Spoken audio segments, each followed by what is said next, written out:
Hi everyone, welcome to the November 17th edition of the TimeformUS forecast. I'm David Aragona here with my usual co-host Craig Milkowski as we are looking ahead to Saturday's card at Aqueduct.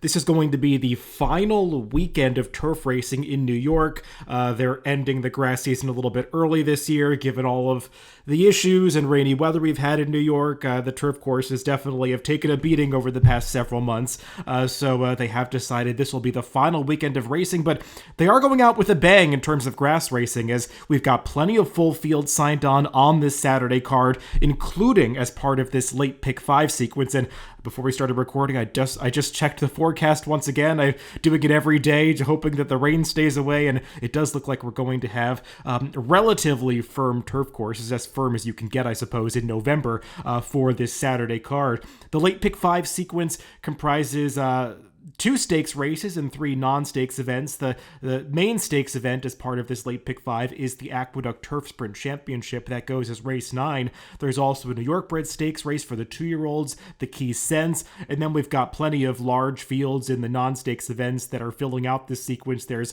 a really difficult maiden race right smack dab in the middle of the sequence. It starts things off with a turf allowance race with a full field, and then we end things with a very confusing starter allowance race that I'm not looking forward to at the end of the sequence. But Craig, while we do have plenty of full fields and interesting races to handicap, this would not be an easy ticket to put together.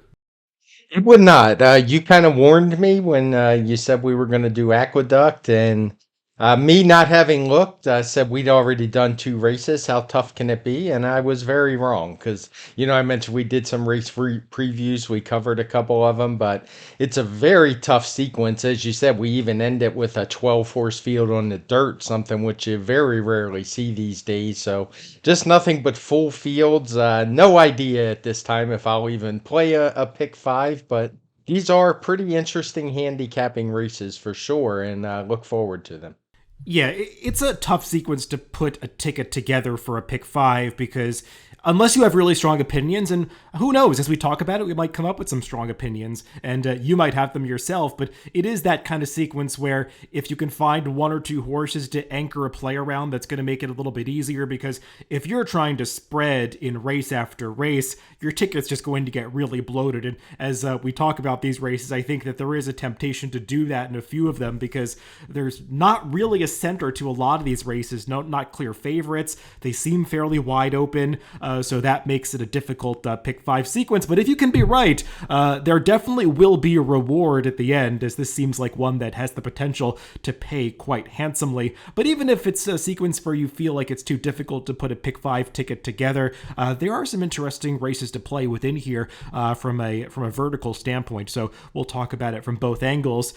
Craig, let's get right into the handicapping because there's a lot to discuss. We'll kick things off with race 6. It is an allowance N1X race going 1.125 miles on the outer turf course. Like a lot of races in this sequence, we've got a full field signed on, 12 in the main body for the turf, 1 also eligible entered for the turf, who I guess would be a player if he got into the race. But this is one, Craig, where I had a tough time making the morning line. Not really sure who's going to go favored in here. There are some that are in decent form right now, but it's not the kind of race where you could really point to anybody and say, this is the horse to beat.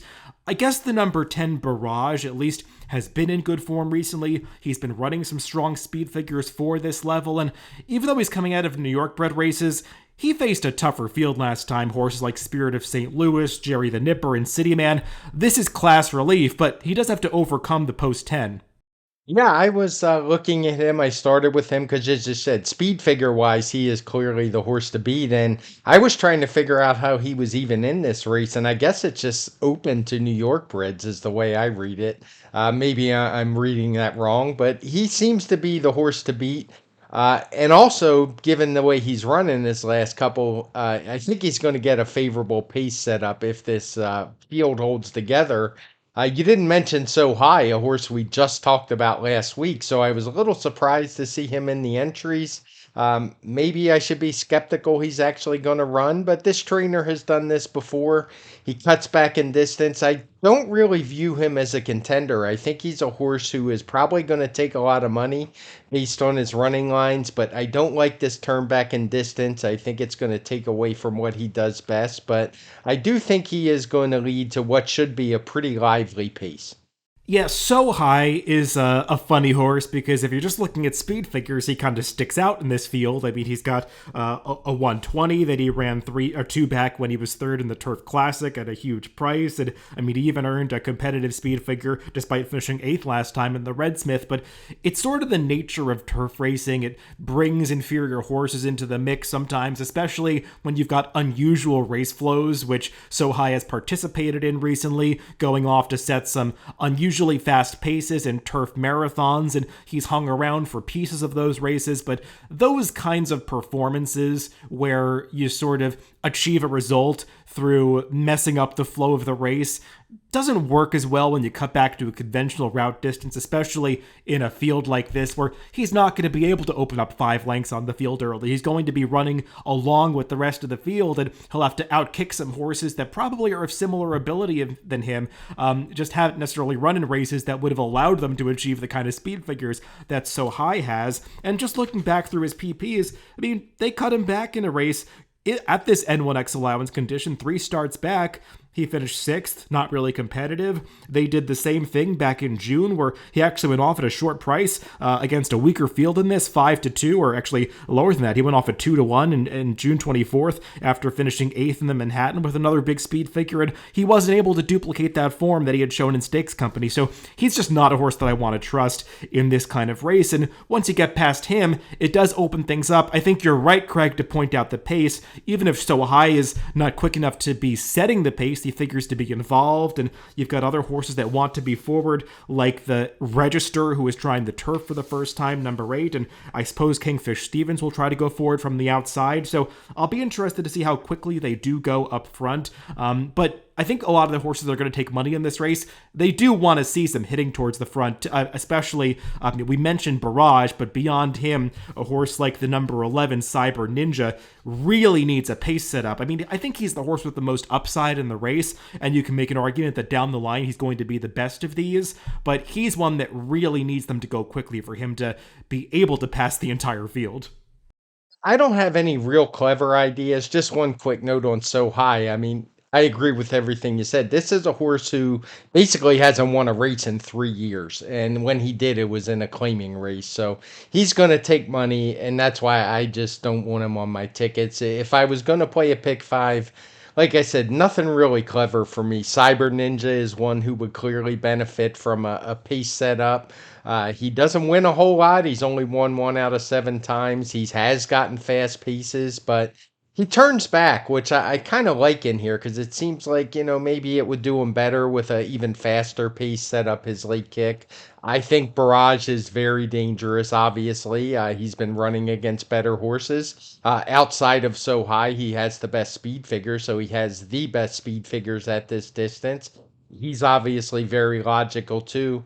The one other horse that I would consider is one who's in a new barn for Richard Dutrow, and he's a guy who's just been on fire lately, and that's the 4 Dancing with the Stars. He moves to a new barn. It's not via the claim, but this is a horse who also comes from a bit off the pace, has been running speed figures very consistently, right around the 110 mark, so it wouldn't take much of a move forward to make him a contender. So the others to me, would have a little more work to do, and with a pick 5 that's just really tough, I don't want to try to get too clever in this race when I think those 3 kind of stand out.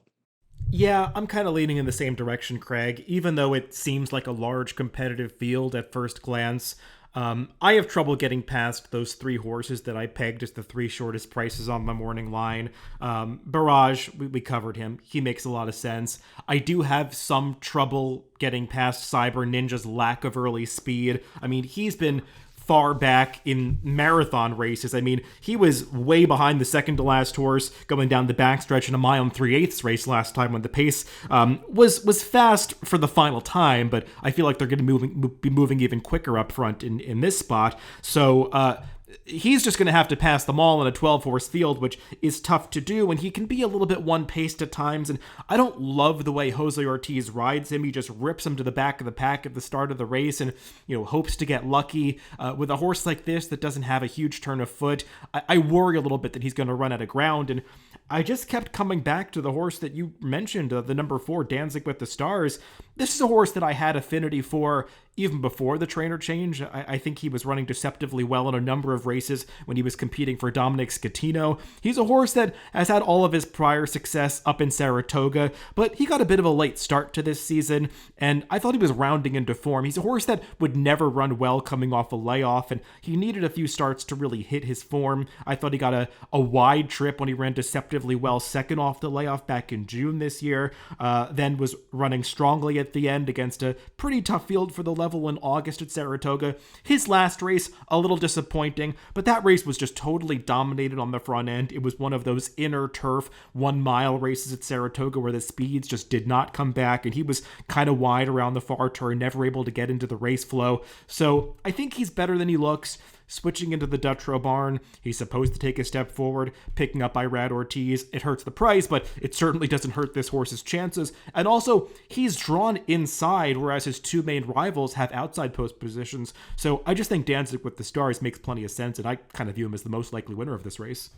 Yeah, me as well. If I had to lean on two, it would be him as my top pick and Barrage as the second choice. He has a little more, well, a lot more tactical speed. Cyber Ninja would be more of a backup just in case this race completely collapses.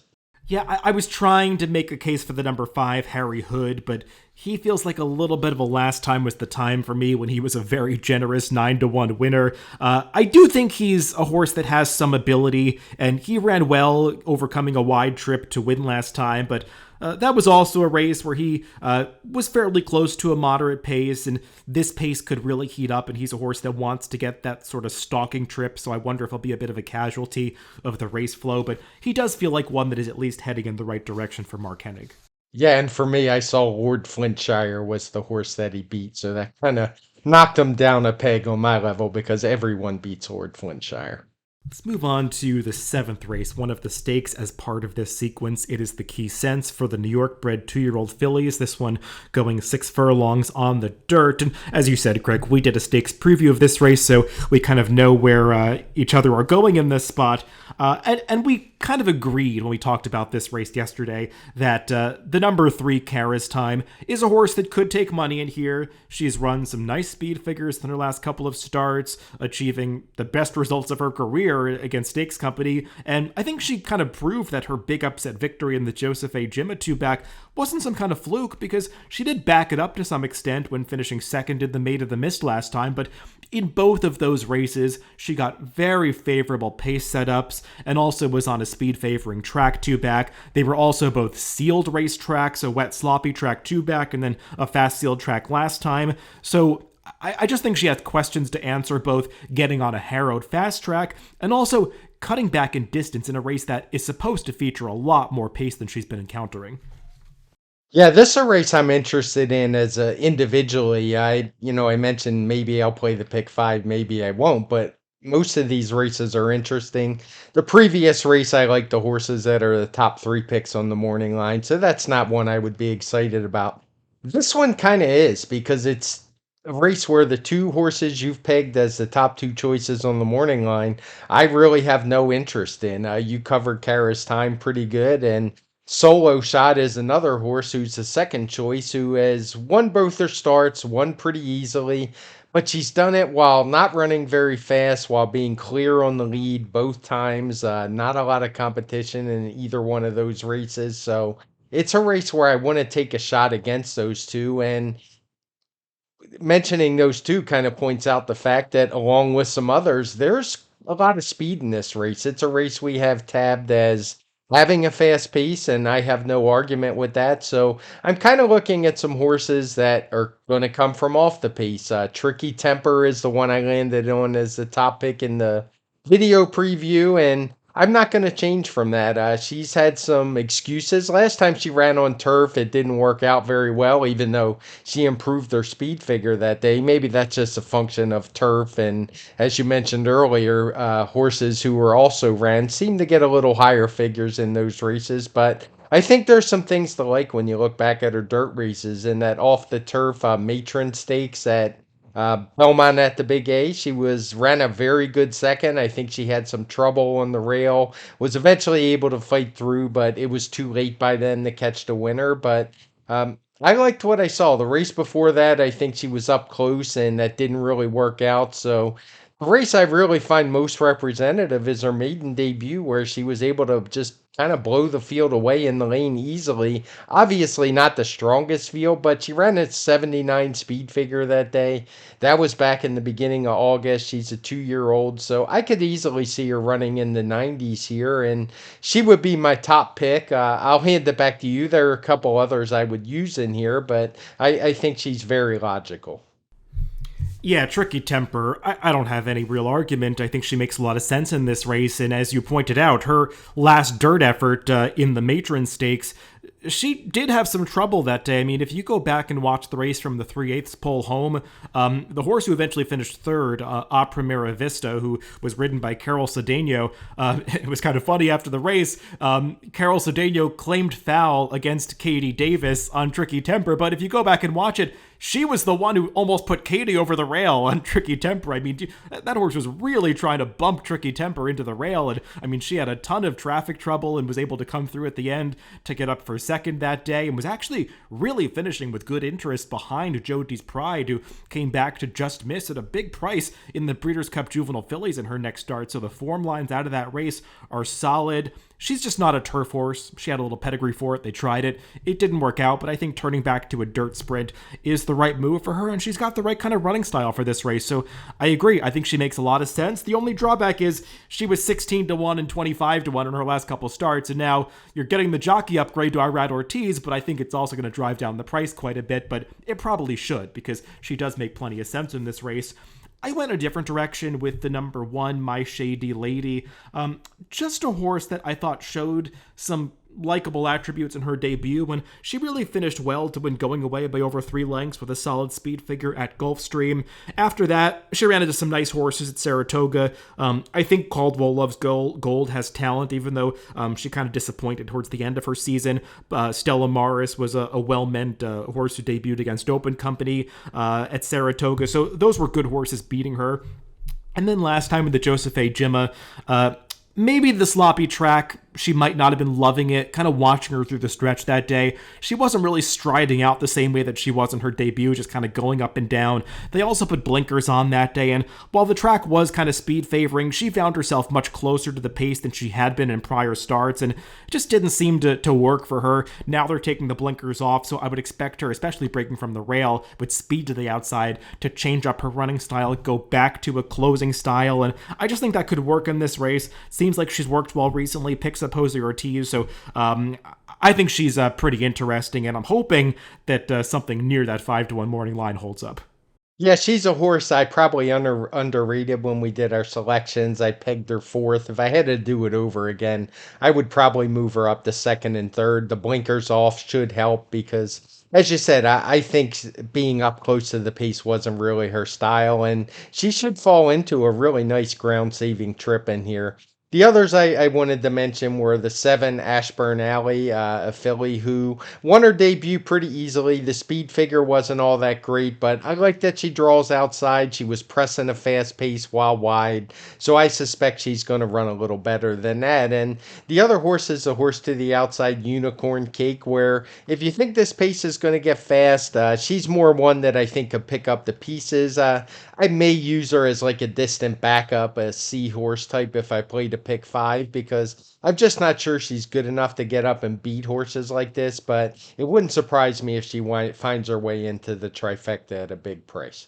Yeah, I've got similar feelings about those horses that are drawn outside. I share your skepticism of Solo Shot, and I think Ashburn Alley, I mean, she was so well meant on debut, taking as much money as she did for Kelly Breen, who's not a trainer whose horses have to take money first time out. So she was really primed to win that day, and interesting that she's changing barns out of that start. Maybe Kelly Breen just not keeping her string in New York for the winter. I don't know what the story is there, but she'll go out for Tom Morley here. But if she can build on that debut, and I think it's possible because she didn't change leads that day. It was a sloppy track. Maybe she'll be better being more professional second time out with fast going underneath her. So Ashburn Alley, I think, is an interesting horse. And like you, I just wish Unicorn Cake had done a little more running in those stakes tries at Finger Lakes. Maybe the flow suits her, but I think she'd have to take a step forward. Yeah, and the other thing I wanted to mention about Ashburn Alley is the speed figure looks low, but the fourth and fifth place finishers have both come back to win with much more improved speed figures. One on turf. You expect improvement for 2 year olds, so I don't want to put a ton of stock in that, but it is possible that race was better than it looks.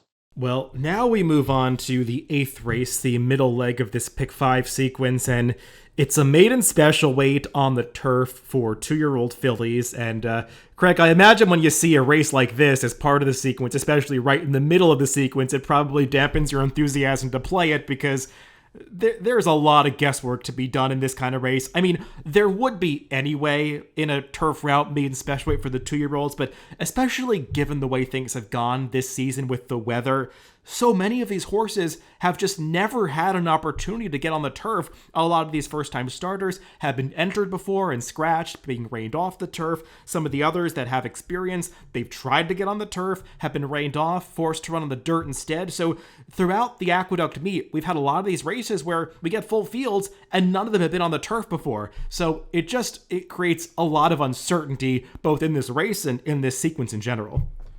Does for sure. It's one, even if it was the first leg, it would still be a tough race because I don't know how much watching the tote board is really going to help. Because I would imagine there's a lot of guessing going on with the connections. As you said, nobody's been able to get on the turf.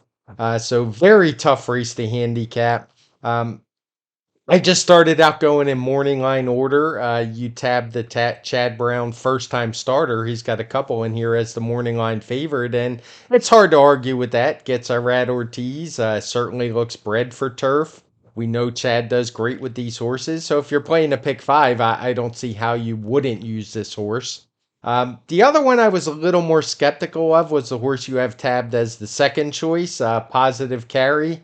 Um, I went back and watched that race at Laurel where she was obviously ambitiously placed in a stakes race. Went off 2-1 that day. Has some trouble lines in the comment, but when I watched the race, I was not really all that impressed. I'm curious to hear what you think about that.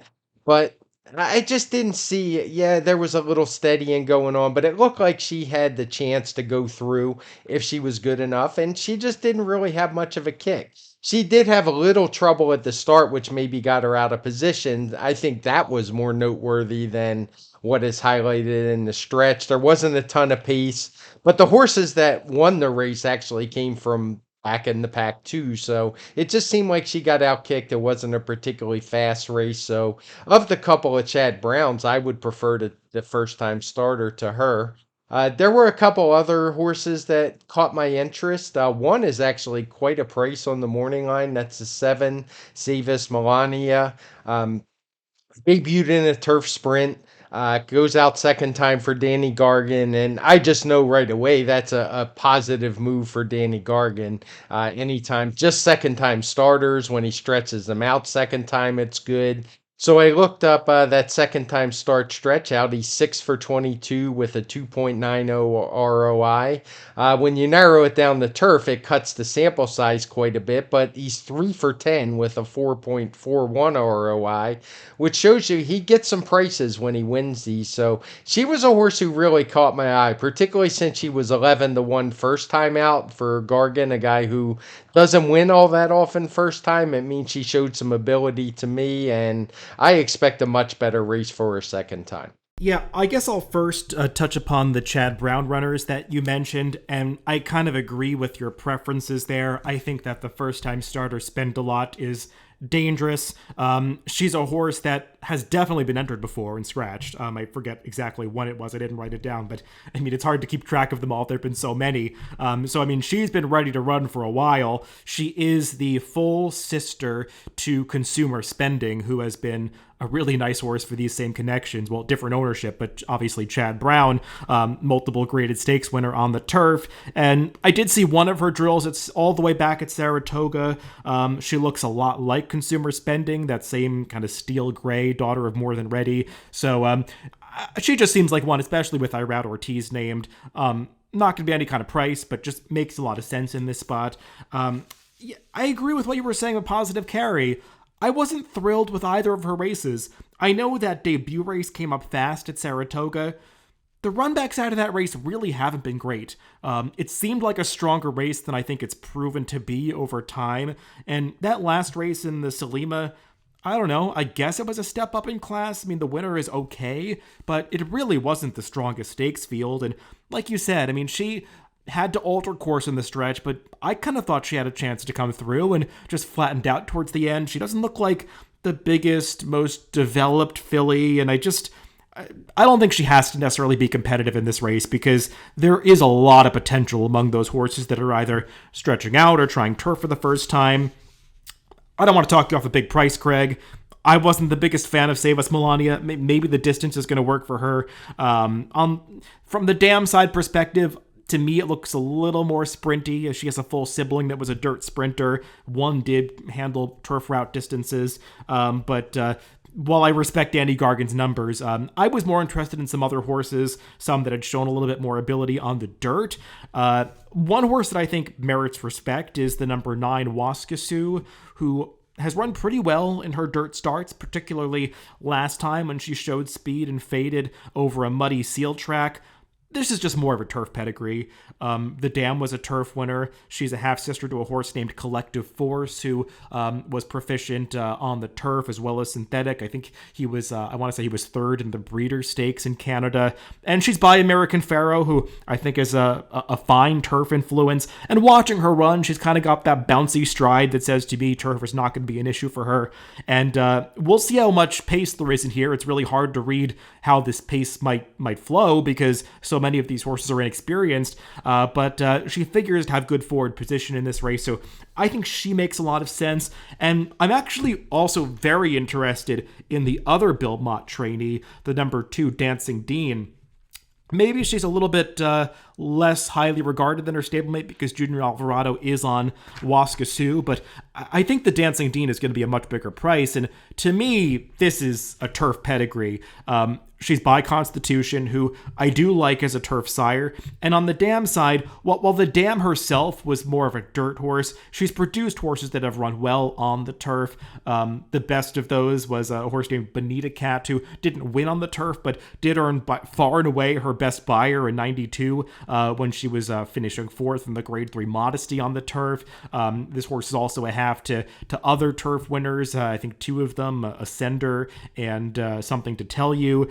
And just watching her debut, going out for a different barn, Horacio de Paz, who often gives his horses a race, so I think it fits the pattern of a horse that's going to improve second time out, even though she's switching to Bill Mott. But also just watching that race, while she was outrun every step of the way, you could see some glimpses of her towards the back of the pack, and she just had that high striding action with a long loping stride. Just to me says a horse that is going to appreciate more distance, but also should take to the turf. And she drew a good post position with a good rider on board in Jose Lescano. So at a big price, she's one that I think does have the aptitude to really move forward on this surface. 2 Bill Motts are 2 horses I would definitely use if I were playing the pick 5. I think this would be a race you have to spread. There's just one more I wanted to mention, and that's for Anthony Dutrow, the 6 horse, past tense. I'm honestly a little surprised you didn't mention him. I know you've liked some of his horses in the past. And it's just one of those, he doesn't train as many horses as he used to, but I know he is much better second time out going back in time. This horse ran in an off the turf race. Obviously, he's wanted to get this one on the turf for a while. He gets a chance here, so didn't run terribly first time out. Looks like she has some turf breeding, so I'm expecting a better run from her as well, and she's going to be a price too. Yeah, no, I agree. She's got turf breeding. Anthony Dutrow, I mean, his stats haven't really come back up since with these younger horses. He's won with a few of them, but you'd like to see him have a little more success. I think having so many races rained off the turf has definitely worked against him, like it's worked against a lot of trainers. It does seem like he's got a decent group of 2 year olds. She was very green first time out, kind of missed the start, so we'll see if she can do better here. Another horse that has shown speed, well, we'll see how much this pace heats up because a few of them can show speed, but figures to be forward once again, is a horse coming out of that same race, the number 5 Magic 8 Ball. And I know there's not an abundance of turf pedigree here, but watching her races, she looks to me like a horse that's really going to appreciate getting on the turf. She's kind of got the same thing I was talking about, that high striding, bouncy action to her that says to me a horse that's really going to take to the turf. And I know they've wanted to get this horse on the turf. They wanted to last time. I think she was even scratched in an off the turf race prior to that. So they're going to get on it here in all likelihood, and we'll see if she takes to it. And she's one that could slip through the cracks and be a bigger price in this race. But there are others that we haven't really mentioned that, I mean, certainly have credentials. I mean, the number 3 Celtic Elegance, she's a half sister to California Chrome, who certainly could run on the turf, but was also one of the best horses in the U.S. of the past decade. So, I mean, probably not a good sign that she only sold for 90,000 as a yearling, but that's interesting. And on the outside, the number 12 Spinning Class, who's going to be a big price in this race with an apprentice aboard. I mean, she's out of a dam who won $500,000 on the turf. So, I mean, there's a lot going on in this race, Craig, and I would not be surprised if a horse that we didn't even talk about wins at a price. Yeah, the only other horse I wanted to mention was the horse that drew inside before you go, who is a horse I think you tab right because she's going to take money. She's Todd Pletcher, Jose Ortiz, draws the rail, has good running lines on the dirt. But to me, this feels like more of a reach. It's hard for me to picture Matoli being a turf sire. Maybe I'll prove wrong. He's obviously a new sire. We haven't seen a ton from him, but. This one didn't scream turf to me. Just seems like more of let's see if we can figure something out. As she's been beaten 3 times pretty easily at relatively short prices. Let's move on to the other stakes that's part of this sequence. Race 9 is the Aqueduct Turf Sprint Championship. This one going 6 furlongs on the outer turf course for the older runners. Yet another full field signed on, with some also eligibles in the mix as well that are also entered for turf. This one seems fairly wide open, Craig, but I do think that the number 4, Our Shot, is going to be a clear favorite in here and probably deserves to be. He just seems like the horse to beat. Really, he's done nothing wrong on the turf. All of his turf sprint efforts are really good. His speed figures are consistently strong relative to this field, and he's the kind of horse that has a really versatile running style, so however the pace shakes out, he can work out the right trip.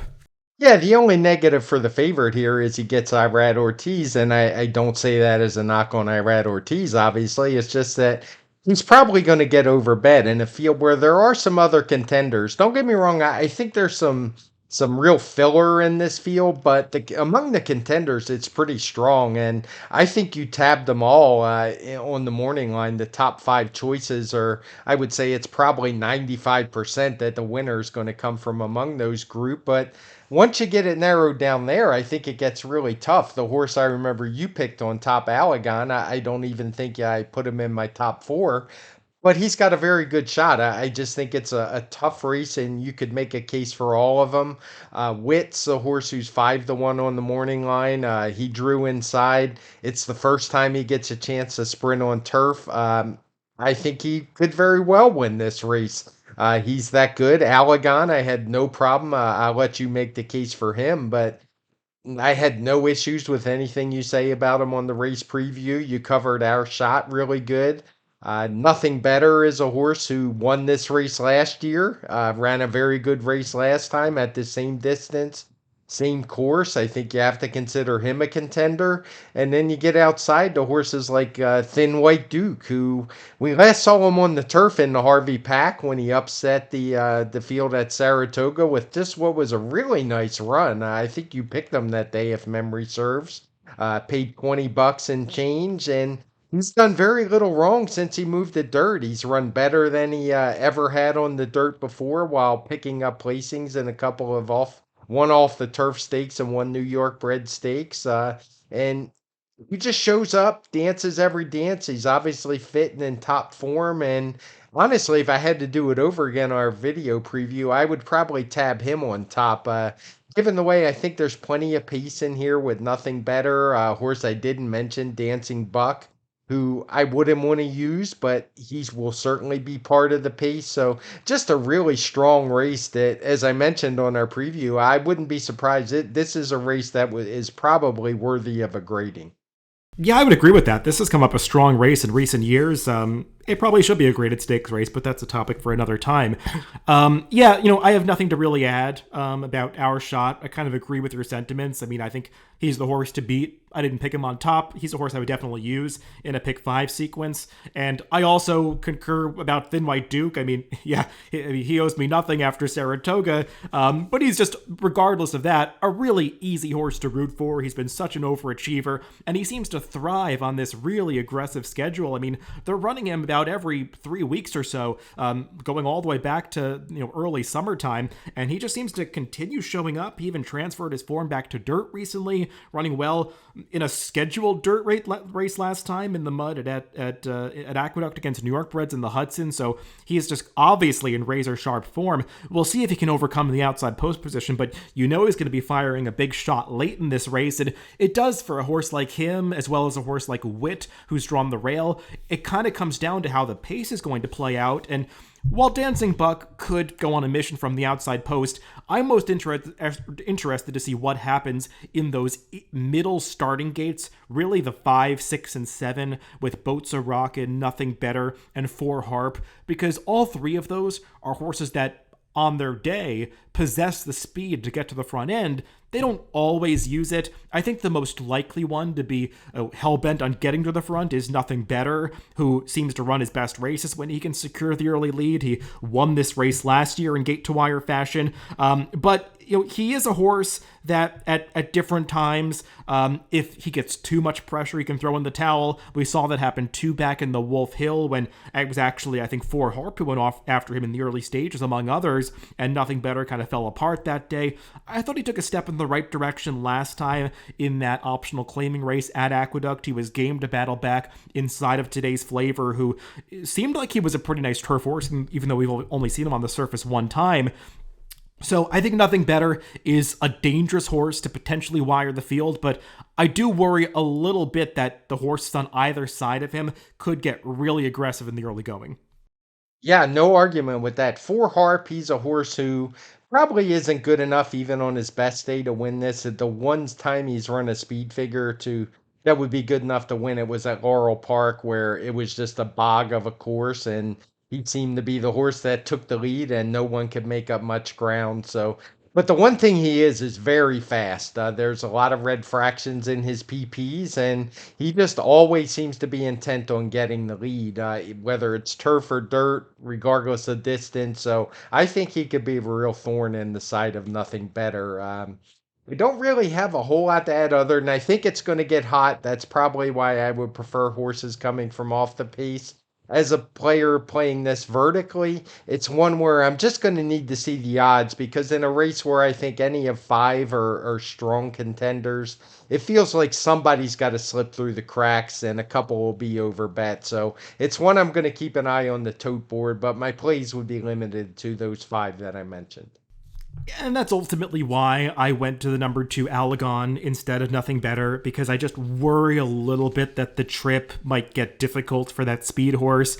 And Allegon is just supposed to work out the right trip, especially breaking from the 2 post over a turf course, both turf courses at Aqueduct this weekend, where the rails are scheduled to be at 0 feet, which I think is important to note in these races. And, Allegon, when you start to go through his form, he might look inconsistent at first glance, but you can make excuses for some of the races where he was not competitive, like that Parks race, the Parks Dash back in August. He not only got a wide trip that day, was kind of out of position. I know his trainer was upset with the condition of the Parks turf course, as I think others have been upset with the condition of the Parks turf course over a period of time, so he didn't show up that day, but he ran really well on turf 2 back in the DeHaas. took the lead in mid-stretch and just got run down by no balls, but he was really game battling back all the way to the wire, and I think that form makes him very competitive in here. It was funny to read, I think it was the Daily Racing Form article about this, where Ned Allard was saying that he got some complaints from the owner after No Balls won the Breeders' Cup Turf Sprint for not entering this horse in the Breeders' Cup, and he was trying to explain to him that this horse would not have gotten into that race. I think there were horses more accomplished than him that were left, on the also eligible list. But even last time, that dirt race in the Belmont Turf Sprint that was rained off, the fact that he ran so well in that race, despite the fact that he has basically never been able to stand up on the dirt before, and he actually was competitive with proven dirt horses like Today's Flavor and Thin White Duke and Wit, it just speaks to the fact that this horse seems to really be thriving right now, and I do like this rider upgrade to Manny Franco. Just having a local rider, I think, gives you a little more confidence on a horse like this, so the number 2 Allegon, we'll see what kind of price he is. I'm hoping for that 6-1 morning line, but I think even around 4-1 or 9-2 would be fair on him, and he's the one that I want the most in this race. Yeah, that's about it for me. Yeah, I don't have a whole lot to add in this race. It's a tough one and just shows how tough this sequence really is. Yeah, let's move on to the final leg of this sequence, Craig, and I mean, we could spend all day or not much time at all on this race because I would say it's hard to have strong opinions. It's easy to build some kind of case for just about everybody because nobody looks that formidable. I'll just kind of say to lead things off, 12 are entered. It's likely to scratch down to a field of at most 11 because the number 12, Try It Again, is entered back on Sunday. So there's going to be at least one scratch in this race. But I don't know who the horse to beat is. I don't know how this pace is going to go, who's really supposed to handle this condition. I mean, I guess the number 5, She Is Awesome, could be favored just kind of by default because she won last time and she's first off the claim for Linda Rice, but you look up the fields that she's been facing, it's not like she's been keeping great company. So this is kind of a step up in class, but I guess I just kind of have to respect her because at least she's in form. Yeah, this is one tough race, and the way I finally tackled it is I'm gonna go ahead and trust the pace projector. They have the 6 Shaman Princess shown on a clear early lead, but when I look through these PPs, there are just tons of ones at the first and second call on a lot of these runners. So I'm gonna go ahead and agree with the fast pace. It doesn't make this race a lot easier, but maybe it makes it a little easier. And I'm just going to focus on horses who can come from off the pace and had decent TimeformUS late pace ratings. Now, some of them are hard to trust, but it's that kind of race where if it falls apart, I think anything could happen. I'm not interested in taking any of the short price horses, so I'll just talk about the 3 that I looked at the most. The first one is the 2 Bella Principessa. She's a horse who's been running on turf, but has ran fine on dirt before. She's a little hard to trust. She doesn't win often. She usually doesn't get the job done. But I'd be interested in her, particularly in vertical plays, as one who could make a dent in this field late. Another one is the 8 horse, Maryville. I actually watched this race, so I would know how to say it. And I'm getting tongue tied, so I'm going to leave that to I you. like this horse too, Craig, so I'll say it for you. Okay. Yeah, I did watch it, and John Embrial made it sound so easy and perfect. I was like, oh, okay, I can do that, and now I forget. But anyway, this is the horse I would make my top pick. She's 15-1 on the morning line, but I actually think she's in pretty good form. She's going to be a price because she got claimed by pretty low connection stable, but one that I know can win off the claim. It's happened many times at big prices in the past. You're going to be wrong a lot when you bet horses like this, but I like the fact that she can stay in contact with the field, and I actually really liked her last race in the slop where she ran the best speed figure she had ran in quite some time. She kind of got hemmed in a little bit when the winner was making her move and got out a little too late, but I actually really liked what I saw from her. So she would be my top pick. The other horse that I'm not going to dismiss that's also a price is the 11 horse, My Girl Jow. Um, He's another one who can come from off the pace. She got a fast pace last time, and she ran a speed figure that actually fits in this field. This is a race where I think the Timeform US race rating is greatly inflated because of some of the turf races that are in these horses' PPs. When you look through the dirt form, you're not really going to see a whole lot of triple digit figures. I think figures right around the 90 mark could win, and there's no reason that one couldn't. But the 8 would be my preference, followed by the 2 and the 11. Yeah, I'm glad you brought that up about the Timeform US race rating, Greg, because I was trying to use that as a bit of a metric to point out contenders in this race, and I was having trouble doing so because, like you said, some of these horses have run their best speed figures on the turf. I kind of get the sense this might have been one of those races that was originally carded for the turf and was switched to the dirt. I know they announced that when they were going to reduce the number of turf races they were running over the past 2 weeks at Aqueduct, they were moving some races originally scheduled for turf in the condition book to the dirt. And this feels like it might have been one of them. I didn't look that up, but it feels like some of the connections were just running because they planned to run the turf, and why not? We'll stay in. It's really tough to have conviction in this race. I'll kind of touch upon some of the same horses that you did. The number 2, Bella Principessa, who I feel like is a horse that maybe I'm too generous making her 8-1 on the line, because she's a horse that I could see a lot of people landing on, just given that she does seem like a logical closer in a race where there are very few closers that you can even point out. Her best races recently really have been on the turf. I don't like her dirt form nearly as much. I mean, she's run okay on it, but I feel like she's going to get bet more so on those higher turf speed figures. And my bigger problem with her is, look, this apprentice jockey, I think he'll have some success eventually. I think riding the winter at Aqueduct is a good time to learn, especially when you have primarily dirt racing. And I've seen him, look good on a horse. I mean, he's got good form, especially when he's, riding home a leading type. But he's given some rides from off the pace, trying to come through traffic, that have been really ugly. So I worry a little bit about this horse trying to pass most of the field. That's my big concern with her. As for Meraviglioso, who is the number 8 horse, she was in great form going back to earlier this year, and she was back in the James Ferraro barn back then, so it's not like she has to be with a top trainer to run her big races, so I don't mind so much that she's been claimed by Greg DePrima, and I think that the move up in class from the 12,500 level last time, it's got to be taken as a good sign for a horse like this. That's a pretty aggressive move up for a lower profile trainer, and I agree, she ran well in the slop that day. The winner was in good form at that time, and when you go back and watch her race 2 back at Saratoga, which looks so terrible on paper, it doesn't look nearly as bad on replay. She was actually making a nice move to the quarter pole, and then just sort of got given up on by the rider when it was clear she wasn't going to finish in the superfecta at the 8th pole, and just kind of let her follow home some stopping runners. So it was not like she was stated or anything, but she was just so against the flow in the final 8th of a mile of that race. So I don't mind that performance so much, and when you are able to get past that race, she just looks really competitive based on all of her other efforts. So I agree. I hope that she's a price in this race. The fact that you like her too, maybe she's not going to be 15-1, but I mean, even if she's 8 or 10-1, I feel like that's a fair price on a horse like her. And then another horse that I think makes a ton of sense in this race is the number 4, Icy Reply. Look, she's not a winning type either.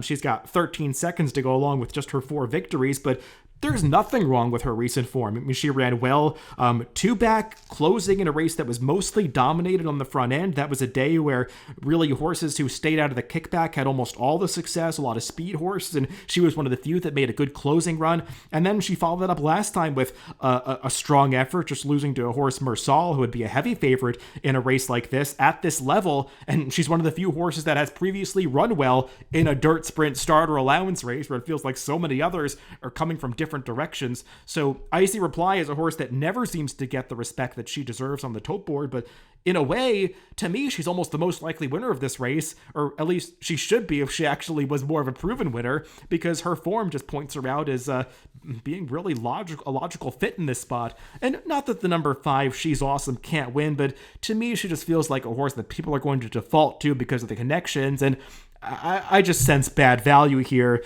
And the same thing goes for the number 6 Shaman Princess, who is a horse who, yeah, has run some of the best speed figures in the race, but they're on turf. And she's a horse that really has taken a step forward on the turf and with so much other speed in this race. And forgetting about that, she's a horse that doesn't need speed to go fast. She's just a runoff type on the front end. It's hard not to see her coming back to the field at the late stages. Yeah, I'm glad you mentioned Icy Reply because I don't really have any knocks on her. I mentioned there's a lot of horses that have a bunch of ones.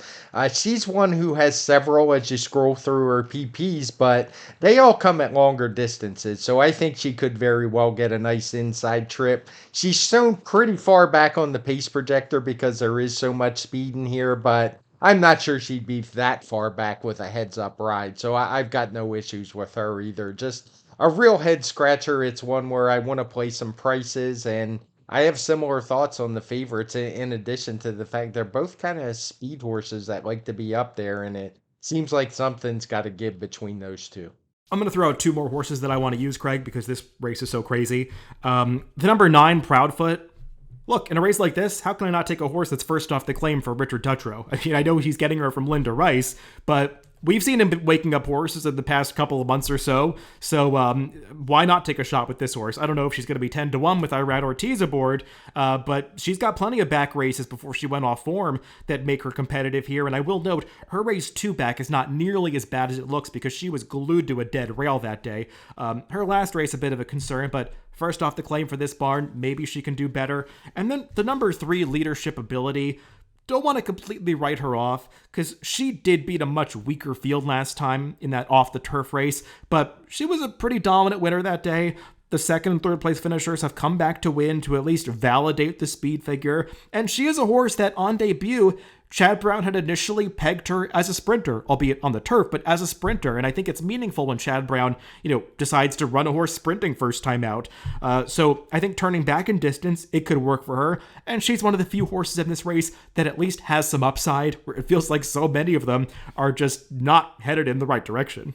Yeah, I think you've kind of summed it up by adding 2 more horses. I think it would be very unlikely in the end that I'm going to play this pick 5. We've talked about so many horses that can win. I think it's a day where I'm definitely going to concentrate on verticals and try to get some of the horses that we talked about who are prices in the money. It's just sometimes the sequence is tough, at least for my wallet. I'm a guy who I'm not going to spend triple digits. I may get up around $100 when I play these pick 5s at most. I usually try to keep it maybe 75 at tops, but this sequence for me is just way too tough. And this race kind of summed it up where, I mean, we in a 12-horse field, we probably mentioned 8 of them that could win this race.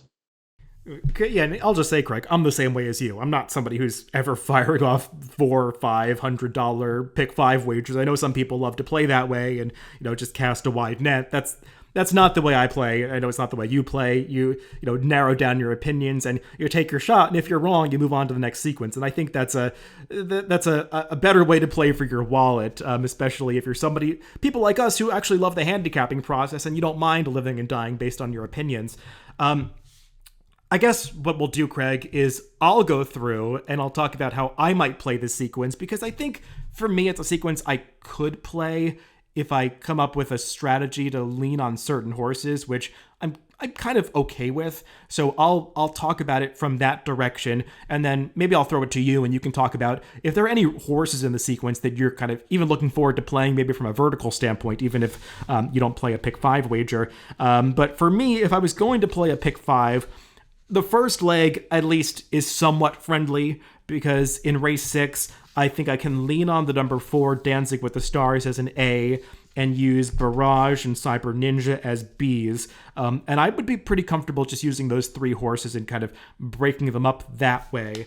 In the 7th race, I would be pretty comfortable, again, just using 3 horses, with the number 1, My Shady Lady, being the one that I would want to lean on, along with the number 5, Tricky Temper. They're kind of the 2 that I would lean towards using as A horses. And then Ashford Alley would be more of a B, because I think she does have upside. And I'd be kind of happy to let everybody else in that race beat me.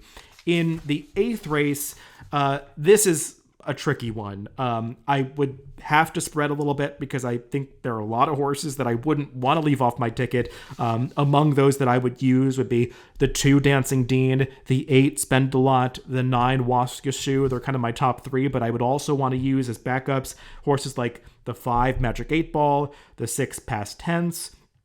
I'm kind of against Positive Carry, even though she's one of the shorter prices on the line. Could even throw in a horse like the 12 Spinning Class, who that's too much turf pedigree to let her beat you at a big price. Those connections, they can fire with a first-time starter. So that's a tricky race in this sequence.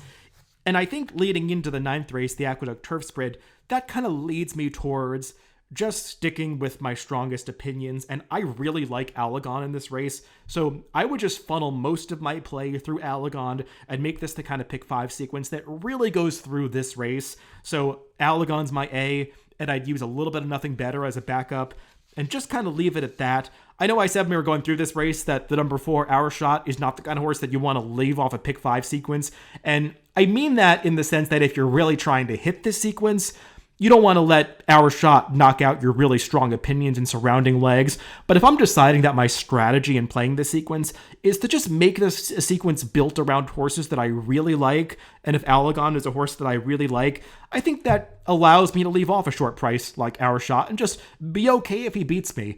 I could play this race in exactas and back up with a 4-2 exacta if I'm really bothered by it. But I think when sequences get this complicated, you have to make some decisions about where you really want to emphasize your opinions. And then we'll close things out in the 10th race with that crazy starter allowance. And the ones that I'd be most likely to lean on here are the number 4, Icy Reply, and the number 8, Maravilloso. And then I could use horses like the number 3, Leadership Ability, and the number 9, Proud Foot. But it's a tough one to close out the sequence because it's really difficult to have strong opinions about these races. And I think it leads you towards the ticket getting really inflated. But if I'm able to take those steps like in race 6 and especially race 9 to narrow things down to just 1 or 2 horses, it does allow you to spread in races where you have less of an opinion, like race 8, where I like horses, but I like a lot of horses, and race 10, where it's really hard to like too many of them. Yeah, so some of the horses I would be interested in playing vertical. Race 6, the more I looked at it, the more I'm siding with you. I mentioned I would use Dancing with the Stars as an A if I were playing the sequence, but I think he's also the horse that's going to offer some value. I had mentioned 3 horses, Barrage, Cyber Ninja, and him, but the other 2 being outside, Cyber Ninja's no speed, Barrage, I think is probably not going to offer much value, so I would key in on Dancing with the Stars. In race 7, that was the New York bred 2-year-old filly race. Uh, it's probably not a race I would play a whole lot on, but if I'm going to, I would key on Unicorn Cake hitting the board, even though she's not my top pick. I would play her in tries. I would key with Tricky Temper and Unicorn Cake, a little less with Ashburn Alley, but I'd want to hit the exacta if any 2 of those 3 came in the top pair because I just really don't like the favorites, and it's not a race. It's a race that I wouldn't want to pass up when I just don't like the favorites. You don't have to be right very often in those situations. In the 8th race, the 2-year-old turf race, I'm just going to look for some prices. It's not a race I'd be interested in the pick 5. And the horses that I liked in there, I mentioned the Danny Gargan horse, Savis Melania. I think she offers some value. The Anthony Dutrow horse, Past Tense. And I like what you said about spinning class. I mean, we've seen Shug McGahee unveil some really good horses. He doesn't win a ton first time out, but when he gets a really good horse, he certainly can. And spinning class has the pedigree and is probably going to fall through the cracks with a couple of Chad Browns in there. In the Aqueduct Turf Sprint, I'd probably just key on, you've kind of talked me into Allegan and Thin White Duke. One thing I did want to mention about the horse I picked in the video preview, Our Shot, you kind of showed me a new tool we have at DRF where you can look up jockeys and how they do in various situations. And one thing that really stuck out to me, I looked at all the top jockeys, is Irad Ortiz, if he has one weakness, it's the turf sprints. There's a notable difference in his win percentage where all the other categories are in the low 20s. It's only, I say only 16% in air quotes. Part of that, I'm sure, is field size, but his ROI actually takes a pretty big nosedive too, to like 55 cents on the dollar, which even for him is pretty low. So that might be a reason to view him a little skeptically at a low price. In the last race, I mentioned all the horses that I was kind of interested in. The two more as a underneath horse, not really on the win end. But both the 8 and the 11 are horses that I think are really interesting at big prices. Yeah, it's definitely a tough sequence to put together. And I think even in a sequence like this, if you're going to put together a pick five ticket, if you've got some strong opinions throughout, don't be afraid to fire off some win or exacta bets. Or like Craig was saying, you might like a horse underneath at a price that isn't necessarily a horse that you want to key on in the pick five, but there are other pools to get involved in, other ways to play these races. So I think you want to keep an open mind, especially when you're presented with a set of races that appears to offer this many opportunities. The opportunity isn't always just in the pick five pool. Well, Craig, a little bit of housekeeping to close things out. We were just discussing this before we started recording today. I think we're going to take next week off from doing the podcast. It's, of course, Thanksgiving week, so we have a couple days off anyway. But I know there is some big races coming up towards the latter half of the week, especially at Churchill Downs. But maybe we'll say something about those on Twitter. But I think we're going to not do a forecast next week or a pacecast, and then come back the following week and resume in December. And then we'll see if we take a little bit of a break towards the end of the year. I know we've done that in some previous years, but we'll communicate all of that when we decide it. Yeah, it sounds good to me. We'll certainly have plenty to talk about on the Pacecast next week. As you say, there's some good action at Aqueduct, at Churchill. So I haven't checked Del Mar. I'm sure they're running some stakes. So there will be some content for Tuesday. All right, everybody, thanks for listening to the podcast this week. Remember, you can always catch these podcasts on DRF.com, Spotify, Apple Podcasts, and YouTube. Wherever you get your podcast, just make sure to subscribe to the Daily Racing Form channel. Again, thanks for tuning in this week. Like I just said, no podcast next week, but I hope everybody who's celebrating has a wonderful Thanksgiving holiday, and we'll rejoin you on this podcast in about a week and a half's time.